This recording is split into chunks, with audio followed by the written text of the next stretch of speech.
Ida for throwing away my ex-husband's Valentine's gift for his affair partner?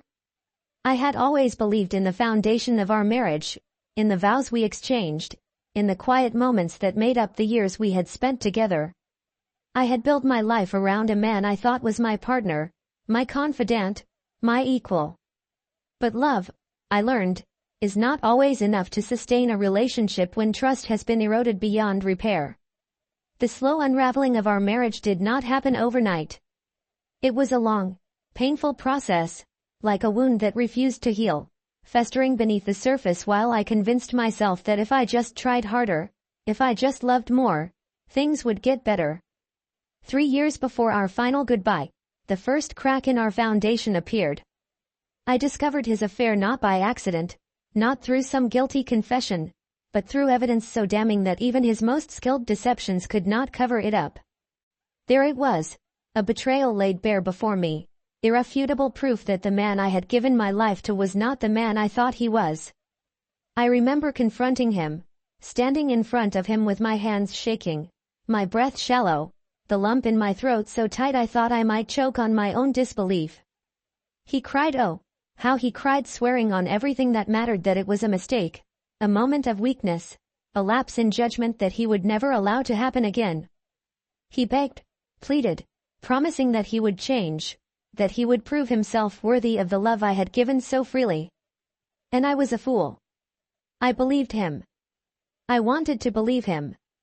I wanted to think that the man I had built a life with was still in there somewhere, buried beneath the lies, desperate to be redeemed. I ignored the voice in my head, the one screaming at me that a man who betrays once will do it again.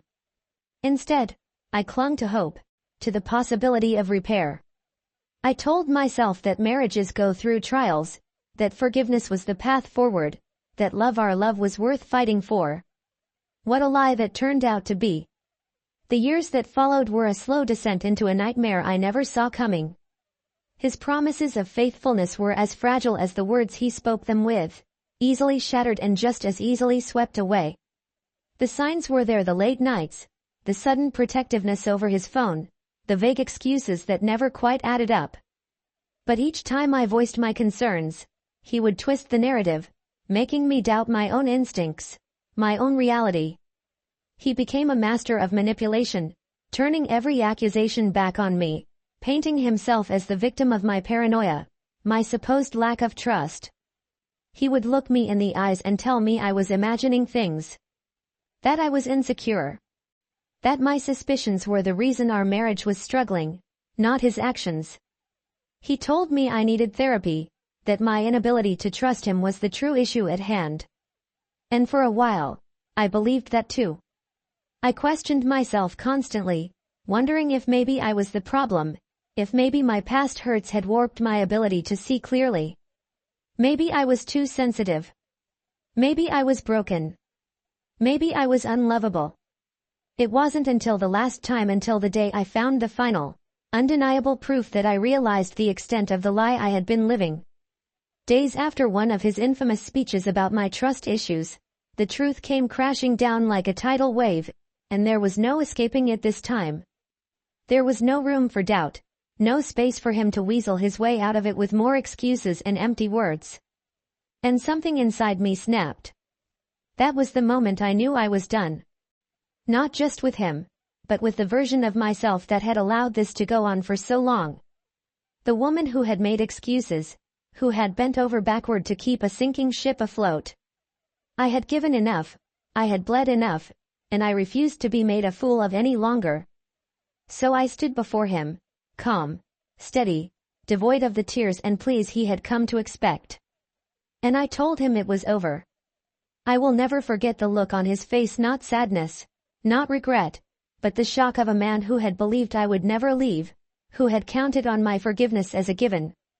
He had pushed me to the brink, convinced that I would always stay, no matter how deep his betrayal ran. But he was wrong. And for the first time in years, I felt something like freedom.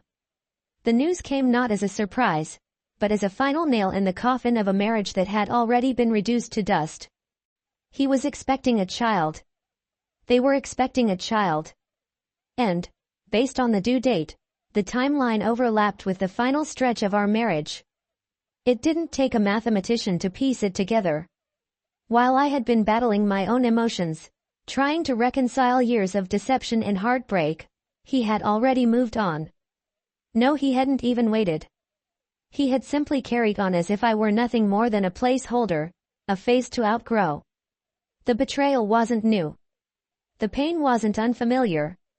But this was a level of cruelty I hadn't anticipated.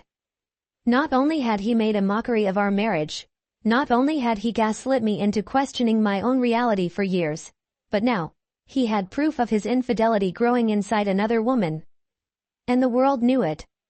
Our mutual friends knew it. They tiptoed around me, their voices laced with cautious sympathy, as if I might shatter into a million pieces if they said the wrong thing. I wanted to tell them I wasn't fragile. I wasn't weak. I was angry. Fury burned through my veins hotter than any heartbreak ever had. I thought back to the nights I spent crying in the bathroom, the days I spent wondering if I could have done more, if I could have been more, and here he was, effortlessly stepping into a new life like the years he had spent with me had meant absolutely nothing. The divorce should have severed the last of our ties. The ink had dried, the signatures had been filed, and I had walked away, hoping to leave him in the past where he belonged. But it was never that simple. The house, my house, still carried echoes of him. And worse, his name, while legally removed, seemed to linger like a stain I couldn't quite scrub away. His mail, his presence, his ghost, it refused to be exorcised. Every week, without fail, letters arrived with his name plastered across them. Bills, statements, junk mail, and, most insultingly, insurance cards for his child. I never opened them, but the weight of those envelopes alone was enough to make my stomach churn. His child, his affair baby, was officially tethered to this address in some bureaucratic database. Each envelope, each piece of paper, felt like a personal affront, a reminder that, despite the divorce, despite the separation, despite all my efforts to erase his presence from my life, he still lingered like a stain I couldn't quite scrub away. I had tried. God, I had tried. Countless texts.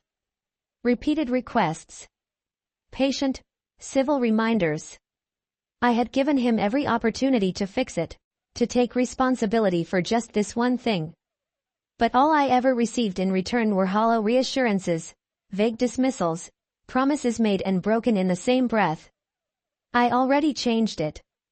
I'll check again. Weird. That shouldn't be happening. I'll fix it. Oh, I thought I updated that. My bad. Excuses. Always excuses. Always a little too casual, a little too convenient, dripping with the same infuriating indifference he had mastered so well. He said the words, but there was never any follow-through. It was as if fixing this, finally severing the last, unwanted tie between us, was simply not a priority to him. Maybe it was laziness. Maybe it was carelessness. Or maybe, just maybe, it was something worse. Maybe he liked knowing that, in some small, petty way, he still had a presence in my life. I held onto the mail longer than I should have, mostly out of some misplaced sense of decency. Perhaps, in the back of my mind, I told myself that tying up these last few loose ends was the final step in cutting him out of my life entirely.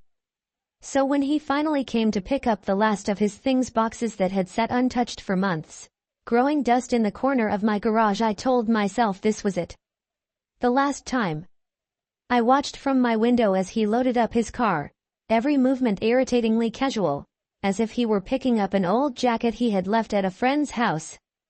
His demeanor was light, easy, almost amused, while I stood rigid, every muscle in my body taut with the effort of keeping myself from screaming at him. The unfairness of it all, the absurdity of him still lingering in my life, was almost unbearable. But when he pulled away, when the tail lights disappeared down the street, I exhaled. I was free. No more lingering mail. No more loose ends. No more him. I celebrated that night not with a grand gesture, not with some dramatic declaration, but in a quiet, satisfying way. A long bath, a glass of wine, and the knowledge that I was finally stepping into a life that was fully my own. And then, the very next day, the universe decided to mock me. It came in the form of a package. A small, nondescript box, resting on my doorstep. It looked like an online order, nothing unusual. I had plenty of those items for the house, small indulgences, things that were mine, things that didn't come with memories attached. I tore it open absent-mindedly, expecting some forgotten Amazon purchase, and instead found myself staring at a jewelry box. 2 necklaces, cheap, gaudy, utterly meaningless to me. Except they weren't meant for me. I flipped the package over, my breath hitching as I saw his name, taunting me from the shipping label. It hit me then, an eerie, slow-burning realization. He had ordered this. To my house. The pieces clicked together. It was Valentine's Day. The necklaces were meant for her. And the rhinestones? Green. Her birthstone. For a moment, I just stood there, holding the evidence of yet another thoughtless mistake his or mine. I wasn't sure anymore. Did he do this on purpose? Was this another mind game, a way to remind me of his presence? Or was he really just that stupid? The idea that he had mindlessly typed in my address, that his fingers had instinctively entered the home he no longer had claim to, made my blood boil. How many times could someone accidentally send things to a place they no longer lived? How many times could someone pretend to forget that they no longer had access to me? I stared at the jewelry, debating what to do. Throw it away. Send it back. Drop it off at her doorstep and let her know, that this was the kind of man she had chosen. That this was the kind of life she had inherited. But then I stopped myself. Why should I waste another second of my life on him? Why should I allow his stupidity to dictate my emotions, my energy, my time? No. This was his mistake.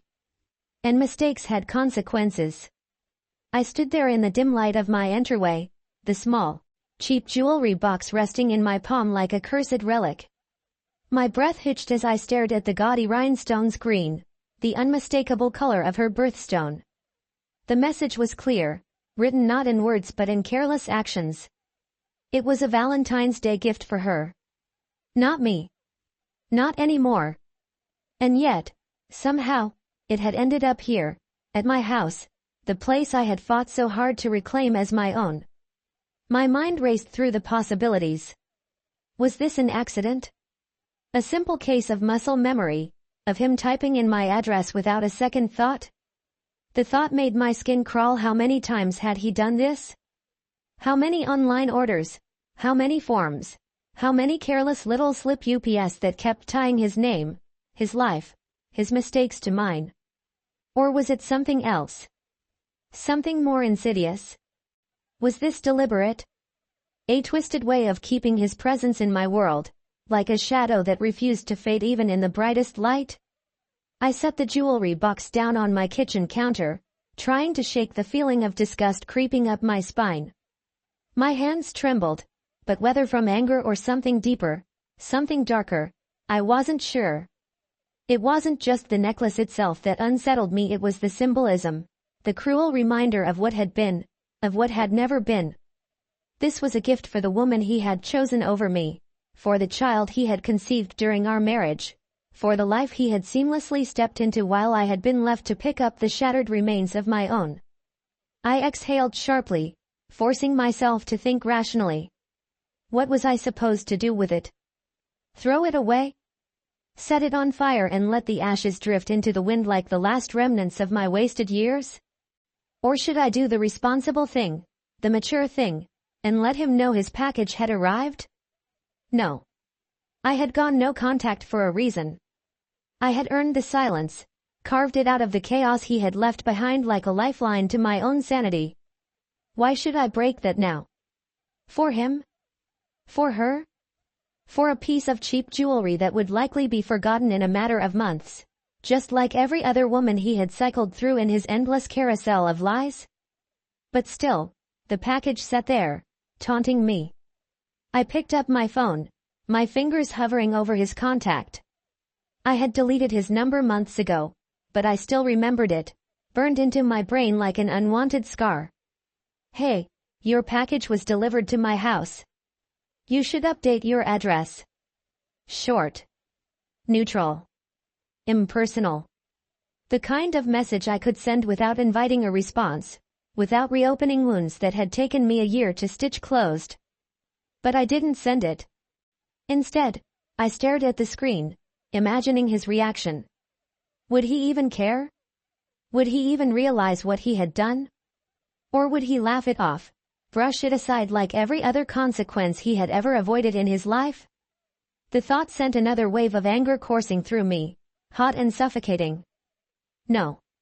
I wasn't going to let this get to me. Not again. I grabbed the package and carried it to the trash bin outside, lifting the lid with more force than necessary. The scent of discarded coffee grounds and crumpled receipts hit me, a stark contrast to the shiny, delicate thing in my hands. It was a fitting end, really. This necklace, this mistake, didn't belong in my house. It didn't belong in my life. And just as I was about to toss it in, I hesitated. Was this what he wanted? A reaction? A reason for me to reach out? To engage, even in anger? If I threw it away, he would never know. He would never feel the consequence of his thoughtlessness. A new idea took root. I closed the lid of the trash can, turned on my heel, and walked back inside. My heart pounded as I pulled up my laptop, fingers moving with a sense of determination I hadn't felt in months. If he wanted to keep tying himself to my house, to my space, then fine, I would make sure he felt it. A quick search led me to the shipping company's website. I clicked on Return to Sender. No note. No explanation. Just a silent rejection, a cold, mechanical reminder that this place was no longer his. I sealed the package back up, scrawled Return to Sender no longer at this address in bold letters across the front, and placed it on the counter. Tomorrow, it would be gone. Just like him. And maybe, just maybe, I could finally breathe again. I stared at the package, my thoughts circling in an endless, exhausting loop. The question nagged at me not just about the jewelry itself, but about what it represented. Would I be the bad person for throwing it away? Would it make me just as petty, just as cruel? Then again, why did I even care? Why was I standing here, in my own house, my sanctuary, debating the morality of handling a package that shouldn't have even been here in the first place? Why was I the one tangled in guilt, while he had walked away so easily, leaving behind nothing but wreckage and unanswered questions? A slow, bitter laugh escaped my lips. I knew why. Because that was the pattern. The cycle. The game he had played for years. He did what he wanted, said what he wanted, took what he wanted, and I was always the one left behind, sifting through the aftermath, trying to be the bigger person. Trying to be fair. Trying to be good.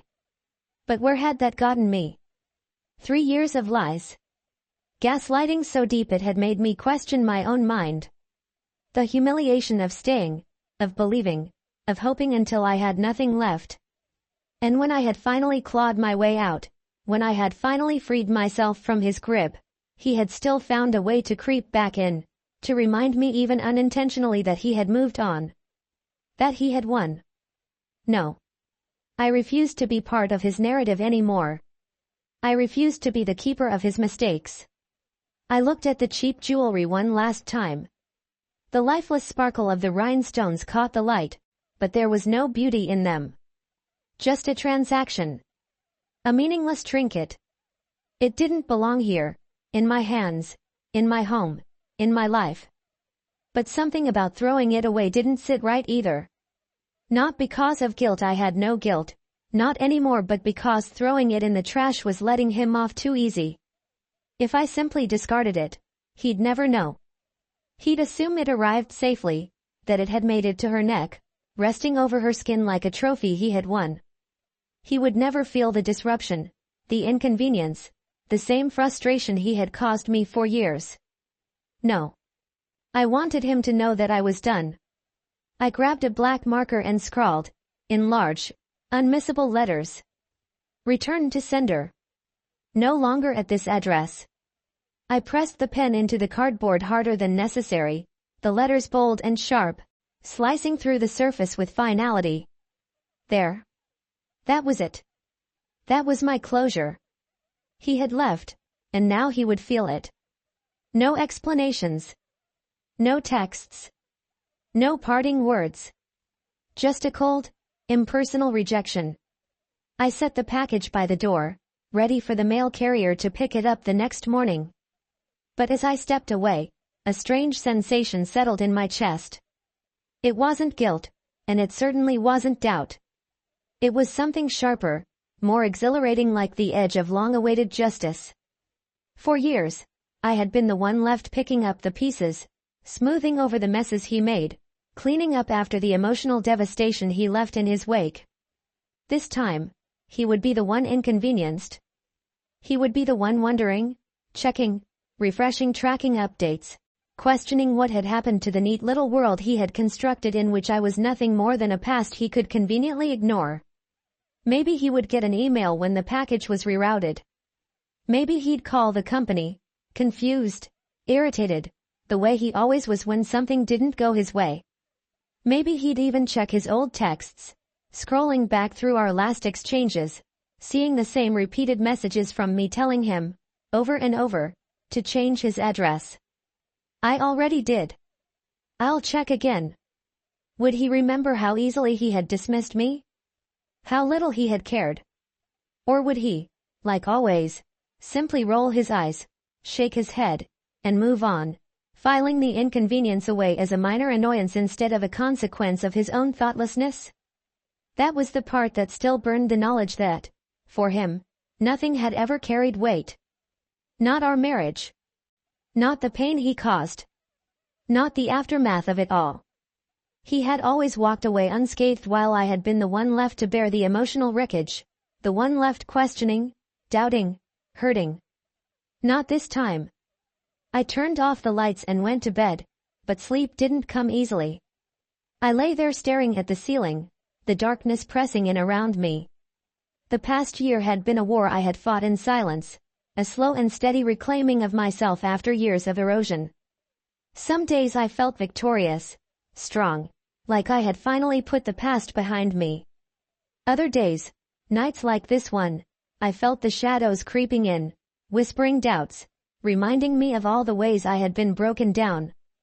But tonight, as I lay there listening to the stillness of my own home, I felt something different. Power. Not the kind that came from revenge, not the fleeting satisfaction of petty retaliation, but the quiet, undeniable power of knowing that I chose this. That I had taken back control. That I had not let him slip back into my life, not even through something as small and insignificant as a misplaced package. Morning came, and with it, the clarity of finality. The mail carrier arrived, picked up the package without a second glance, and drove away. It was done. I stood by the window, watching as the truck disappeared down the street, and I smiled, small at first, then wider, fuller, freer. The package was gone. And so was he. And finally, I was free.